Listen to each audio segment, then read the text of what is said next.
Hammaga assalomu alaykum. Bir qiziq odamlar bor, qiziq ishlar bor-da.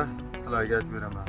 Akalar, men videolarimda hech qachon hashamatni targ'ib qilmayman. Ya'ni kuni restoranda yurasan, maza hayot degan narsa qilmayman. Chiroyli mashinalar yo mototsikllar bir narsalarni ko'rsatib yoki qimmat butiklardan kiyinayotganimni qo'ymayman-da. Aslida meni hayotim unaqa emas. Hashamatdan, boylikdan iborat emas. Men ham sizlarga o'xshab har doimdek oddiy hayotda yashayman. Ertalab turib ishga chiqaman. Bugungi yeydigan nonimni topib kelish uchun chiqib ishlab, ertalab ketib, kechgacha ishlab kelib, bola chaqam bilan yashayman.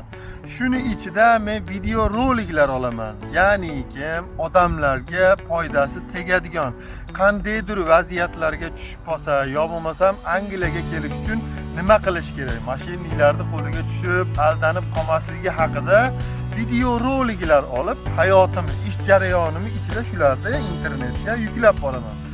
Endi nimaga bu narsalarni aytyapman? Odamlar noto'g'ri tushunib olyapti-da. Aka deyapti ichkaga yozib. Meni ishga olib keting, meni olib borib ishga joylang, ishlab to'layman yo boshqa deydi. Xo'p, til bilasanmi desiz yo'q deydi. Qo'lingda hunaring bormi desiz yo'q deydi-da. Uka, men unaqa yordam qila olmayman. Siz aka bizda ham qolib ketmaydi.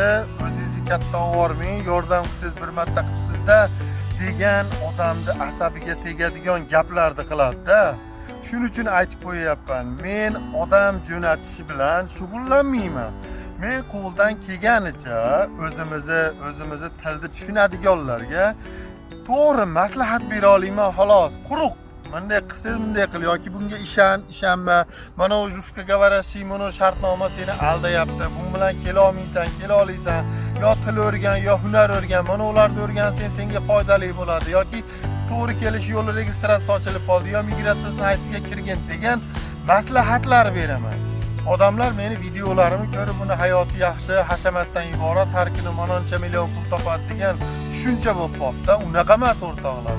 Pul topish uchun, oilamni baqish uchun men ham juda qattiq ishlayman. O'ta qattiq ishlayman. O'zimni ayamasdan ishlayman. Buning uchun ozgina til bilish kerak Angliyaga kelish uchun. Hunaringiz bo'lish kerak. Registratsiya ochilib, yopilib bo'ldi. Kimlardir tanlab oldi, kimni tanlaganini men bilmayman. Iltimos sizlardan noto'g'ri tushunmanglar. Men shunchaki maslahat berib ko'rsataman, xolos yo'q. Salomat bo'lasizlar.